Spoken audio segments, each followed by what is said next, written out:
So the bees don't seem to care too much that it's concert season. They're still doing their little thing, and discovered that since we only have a few hours a week and we have 15 hives to tend to, we have to do it when we can. And we've moved our inspection times to 10 a.m., which is Eastern Standard Swarm Time, in hopes of catching things as they go haywire, as you will see in today's video.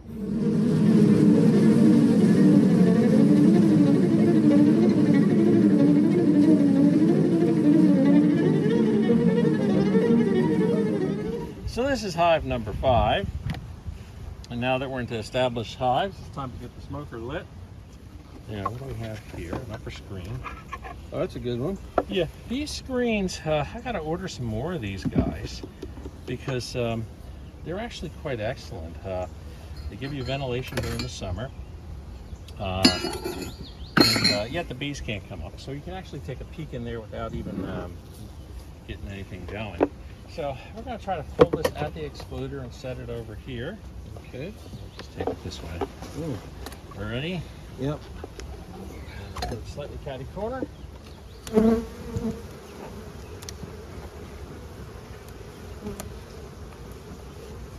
they glued that down really good. Yeah, once you get it up to a certain point, then you just rotate it ever so slightly. And that normally breaks the wax loose. I'm going to look for a thin frame that we can pull out. Usually the thin frames are on the end, but not always. There's something called rolling the queen. And rolling the queen is when the frames are a little too thick and you pull them up, you can actually kill bees and possibly the queen in the process. And by, rolling her between the two frames. So I'm not expecting anything on this frame. However, there is some brood over here. There's some brood there. That's a good sign.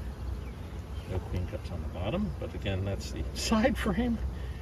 That one's probably... There's the queen cups. Nothing in them.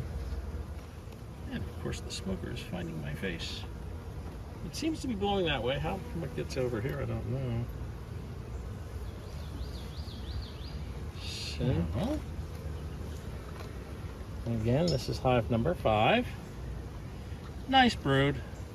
Things are going well here, as long as they're not getting ready to depart for the nearest tree.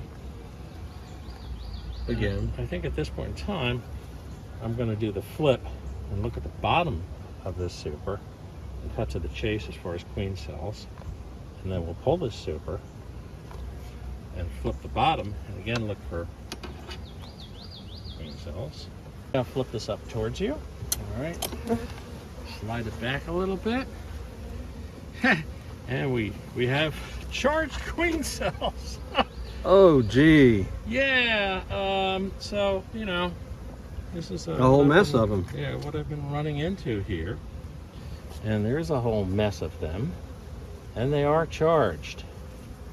Come around and see if we can get a close up. Now there is even one that was capped.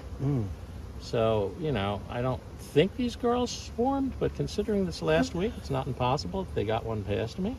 We want these girls to focus on gathering nectar. And we're not in a position to do any more splits. We're out of equipment just about. Okay, now we're going to do the same thing with the bottom super. Okay. This will get me excited a little bit, especially by bouncing it down like I just did. And I think we got everybody a little bit upset. Yeah, and guess what? More queen cells. More queen cells. These are not capped yet. Okay. But they are definitely queen cells, and big ones too. Sorry girls, but that's not my idea of a good time. You can see how fast this happens. I mean, we were in this hive the last time we were here. It was a little over a week ago. And I've been in it since. And yet here we are with a mess of queen cells. I'm trying to look between the frames, even though there's plenty of room in this hive. So here's a case where I'm going to stagger the bottom a little bit to try to give them a little more room. Yeah. So The wind shifted again. yeah, what we have here is we have a lot of density here, and that's where we're finding the queen cells. By moving this down there, we'll give them a little bit more breathing room, and hopefully it'll be less of an urge to do what we know they want to do. And as I was saying, it's better to slide a series of frames than it is. Yeah. Yeah, You if see you can that get them because to. Yeah. With them, the way they have them glued together, they actually slide in Right. and lock rather nicely. Well, the thing being is, as I say, whenever you open up a gap between the frames, the bees will climb in there. So if you can not open a gap, then you have a less of a chance of having bees climb into positions where they get squished. So it's kind of what's known as checkerboarding, which is you break up the brood nest a little bit. So as you can see, if we hadn't intervened on this hive, I don't think they swarm, but with capped queen cells, it's always a possibility. I mean, I don't keep vigil out here. Because one of the beekeepers I was talking to said he had over 500 of his own hives, Oh God. and he has been working 8 hours a day I believe plus it. trying to keep them from swarming and actually keeping them in production. Yeah. He's more of a production beekeeper Right. versus us, which are more hobbyists. Of people that keep bees don't want to see large clumps of bees in their mailbox or their shed or something else. So, if possible, I try to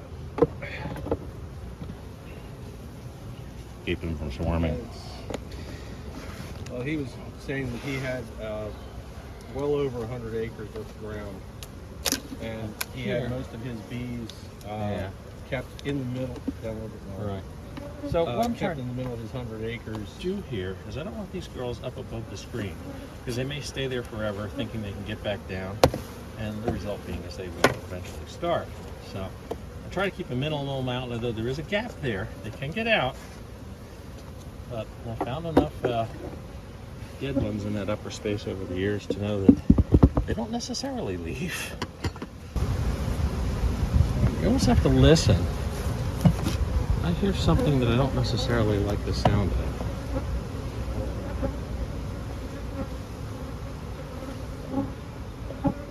They seem to have taken a liking. Look, Oh my.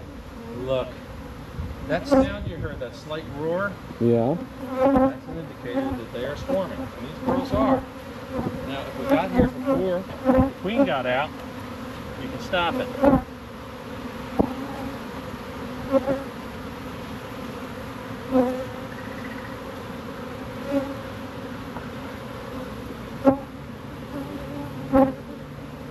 So this is 3 swarms in how many days? Right, yeah. So we'll come back to this one in a while. And I'll probably move something over to that one. We'll give them a chance to calm down. But did you hear that sound? Yeah, I was thinking it was more the roaring in my ear because the cloud around my head. Yeah, that there's a certain sound to a swarm. When you hear that sound, you know, uh-oh. Time. So, some people have like zero reaction. My father would take and pass out from a bee sting. Really? Yeah. So this upper super, I'm trying to remember why I threw this on here. We're whitening out this comb. And we start seeing the comb whitening out. It's normally time to add a super. And this is very interesting because it looks like they were about to move up. Maybe they just need to be baited up there by moving a few frames up. So I might do that instead. I might return that super. For now, let's take this and the excluder, hopefully, with or without the excluder, and put it on top of other hive. Ooh, Yeah, right. that's believe it or Oh not. wow, that's. Well, I honeyway. thought it was stuck, and it's No, not. No, it's not. That's honeyway. I'll try to hold the excluder down. There you go. So That's we're doing- probably around close to 50 pounds. Yeah, exactly. So that's why I threw the other super on this one, is because I felt that it was time. So I'll hand over the GoPro to you, All right. and you want to try to get some clearance There's a lot of beekeepers that operate 9 frames, meaning they only put 9 frames in the honey super and let it bulge out. It's easier to uncap and all. So this is a side frame and is pure honey. Yeah, where did that bar go? There we go. I got it.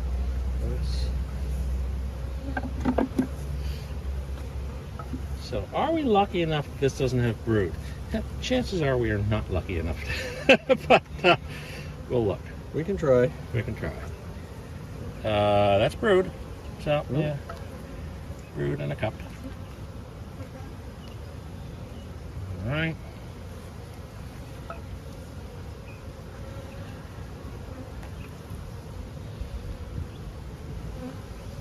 Yeah, what I'll do is I will move some of those other frames from the one blank honey super and the other one that has honey in it and exchange them. It seems like until someone starts drawing up there, they don't necessarily walk up. Queen cups. Everywhere. Everywhere. And lots of laid-in cells. Okay. Like I said, it was interesting when I was talking with other beekeepers, and they're still, a couple of them said they're like 2 weeks ahead of their normal schedule for when they have the bees go and swarm on them. Yeah. They're having difficulty keeping ahead of it this year. Yeah, I think Which it might a be lot of them said it's a good thing because bees have been having so much trouble for a while. That is true. That it's great to see that, you know, we have such a large. In an open area, it's great. You get into a residential area, that can be a bit of an issue. Okay, so what I'm going to do is I'm going to flip this one up, and we'll take a look through and see what we have going on. And the answer is plenty of queen cups. Again? Yeah, no capped ones. So we'll go right down the line and squish the cups. Oh my! You said some queen cups. You didn't tell me that it was all queen cups. Oh, it's got a solid bottom. Let's see what we have going on down below.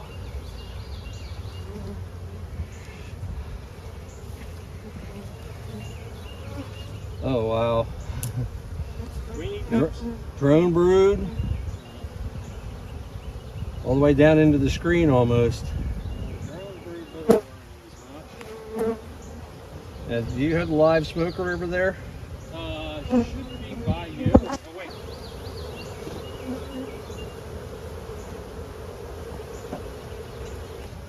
See, another question that I have, you know, we're buying commercially manufactured, very high quality hives. For those people that want to do it the hard way, is there plans somewhere on the internet that we could take and let them know, that give you the exact dimensions, so that if they decide that in the future they want to take and purchase hives so that everything's compatible with each other? Yes, yes. And there's a lot of beekeepers that build their own hives.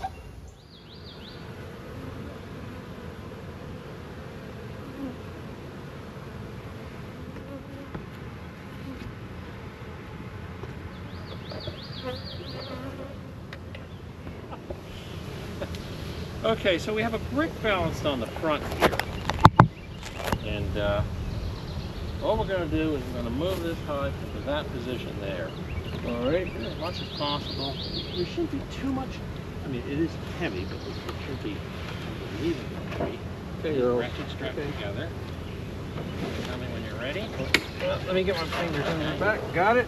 Yeah. Just forward. You got to grab your hand so it's easy.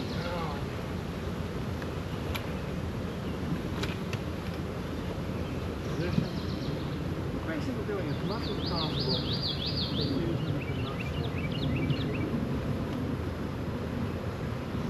Oh, we've already swarmed. Well, I started it. All right, Lee. Yeah, flip that. And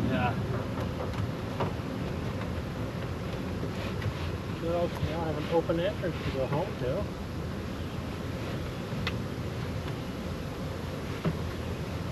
because of a different temperament inside. So hopefully you guys will hear. But there's a certain sound of it. I can't explain it exactly. It's just a certain compared to the usual.